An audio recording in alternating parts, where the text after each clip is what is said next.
এই মুহূর্তে আমাদের সঙ্গে টেলিফোন লাইনে রয়েছেন ডক্টর আশফাকুল্লাহ নাইয়া, আরজিকর আন্দোলনকারী। ডক্টর নাইয়া, আপনি হয়তো এই মুহূর্তে জানতে পেরেছেন তৃণমূল কংগ্রেসের প্রাক্তন বিধায়ক নির্মল ঘোষকে গ্রেফতার করা হয়েছে। কিভাবে দেখছেন, কি বলবেন? দেখুন, প্রথম কথা, এই আরজিকর ইনসিডেন্টের সঙ্গে জড়িত যত ব্যক্তির নাম উঠে এসছে তাদেরকে প্রত্যেককেই গ্রেপ্তার করা উচিত বলে আমরা মনে করি।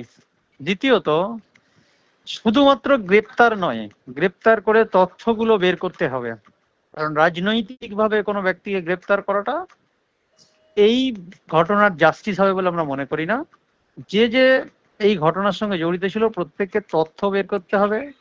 যারা যারা অলরেডি জেলে আছে তাদেরকে জিজ্ঞাসাবাদ করে এই ঘটনার তথ্যটাকে পুনর্নির্মাণ করতে হবে।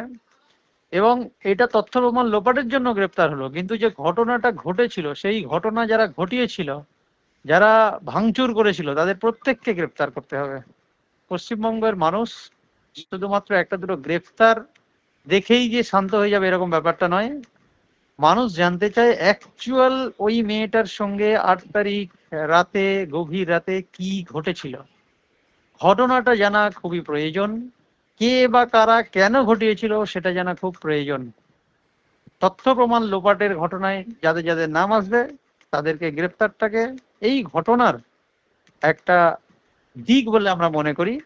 কিন্তু আসল ঘটনাটা প্রত্যেকটা মানুষ জানতে চায়, সেটার ভিতরে সরকারকে ঢুকতে হবে এবং এই ঘটনাটা সাধারণ মানুষের সামনে আনতে হবে।